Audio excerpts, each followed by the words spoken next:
UP में प्रियंका गांधी कौन सी seat से लड़ेंगी चुनाव? कांग्रेस में इसको लेकर क्यों है सस्पेंस? क्या है इसकी इनसाइड स्टोरी? हम आपको बताते हैं। दरअसल प्रियंका गांधी के यूपी से चुनाव लड़ने की काफी संभावना है, लेकिन अभी तक सीट फाइनल नहीं हो गई है। चुनाव में तो अभी 2 से ढाई महीना बचा है, लेकिन यूपी में अगर प्रियंका गांधी को लड़ना है तो उसको लेकर जल्दी ही सीट फाइनल करनी होगी। अब कांग्रेस से जुड़े सूत्र बताते हैं कि सबसे ज्यादा संभावना तो रायबरेली को लेकर है, लेकिन वहीं कांग्रेस में एक दूसरा तबका है जो चाहता है प्रियंका गांधी इस बार मुरादाबाद लड़े। वहीं कुछ कांग्रेस के समर्थक ये भी चाहते हैं प्रियंका गांधी इस बार अमेठी लड़े। वहीं एक बयान तो आप अगर पुराना ले लें तो अजय राय का ही बयान था, जिसमें उन्होंने कहा था प्रियंका गांधी बनारस लड़ दें तो हम पूरी तरीके से उनका समर्थन करेंगे और बनारस में उनको लड़ाएंगे। तो ऐसे में 4 सीटों के नाम एकदम से उभर के आ रहे हैं: रायबरेली, अमेठी, मुरादाबाद, वाराणसी। अब लेकिन प्रियंका गांधी कहां से लड़ेंगी इसको लेकर अभी श्योरिटी नहीं है, लेकिन कांग्रेस से जुड़े सूत्र बताते हैं कि सबसे ज्यादा चांस उनका रायबरेली से लड़ने का है।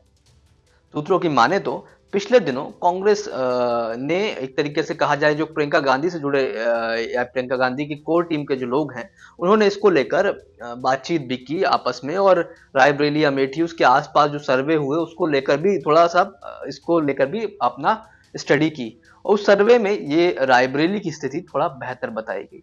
अब रायबरेली में क्योंकि सोनिया गांधी वहां से चुनाव लड़ती हैं, अभी सोनिया गांधी वहां से सांसद भी हैं, अगर प्रियंका गांधी वहां से लड़ेंगी तो जाहिर तौर से सोनिया गांधी कहीं और से चुनाव लड़ेंगी या राज्यसभा से वो सदन जाएंगी। तो इसको लेकर अभी क्लैरिटी नहीं है, लेकिन ये माना जा रहा है अगर सोनिया गांधी रायबरेली छोड़ती हैं तो उनकी जगह प्रियंका गांधी रायबरेली से चुनाव लड़ सकती हैं, क्योंकि रायबरेली एक ऐसी सीट है जहां पर बीजेपी का भी उम्मीदवार अभी से तय नहीं है, और ना ही बीजेपी पर कोई मजबूत फेस अभी रायबरेली में चुनाव लड़ाने को ले है। पिछले चुनाव में दिनेश सिंह वहां से लड़े थे और उनकी हार हुई थी। अब इस बार भी संभावना जताई जा रही है कि हो सकता है दिनेश सिंह को बीजेपी फिर से टिकट दे दे, लेकिन बीजेपी से जुड़े सूत्र ये भी बताते हैं कि कई और नाम की भी संभावना है। बीजेपी हो सकता है इस बार अदिति सिंह को चुनाव लड़ा दे, जो कि वहां से विधायक हैं। वहीं एक संभावना ये भी बताई जा रही है कि बीजेपी इस बार बाहर का कैंडिडेट ला सकती है ताकि लोकल लीडरशिप में आपस में कोई क्लैश ना हो, इसलिए बाहर का कैंडिडेट ला दिया जाए। अब तमाम नाम चल रहे हैं, कहा तो ये भी जा रहा है किसी ब्राह्मण चेहरे को रायबरेली में उतार सकते हैं। अब ऐसे में नाम तो ब्रजेश पाठक जो कि डिप्टी सीएम है, और जो डिप्टी सीएम रह चुके हैं दिनेश शर्मा, उनका नाम भी उछला था, हालांकि दिनेश शर्मा अब राज्यसभा चले गए हैं। तो इस तरह के तमाम नाम जो है रायबरेली को लेकर बीजेपी से जुड़े सूत्र बताते रहते हैं, लेकिन बीजेपी का रायबरेली को अभी तक उम्मीदवार तय नहीं है। अमेठी में तो स्मृति ईरानी ऑलरेडी सांसद है, लेकिन रायबरेली को लेकर बीजेपी में भी क्लैरिटी नहीं है। तो ऐसे में कांग्रेस से जुड़े सूत्रों का मानना है कि अगर प्रियंका गांधी रायबरेली लड़ें, क्योंकि रायबरेली में अब अलायंस में हम चुनाव लड़ेंगे, यानी कि इंडिया अलायंस चुनाव लड़ेगी, तो वहां पर मुस्लिम और यादव कॉम्बिनेशन मिला के ही 30% से ऊपर वोट है। तो ऐसे में अगर इस सीट पर प्रियंका गांधी लड़ जाएं तो थोड़ा बेहतर इसमें कांग्रेस की संभावना है।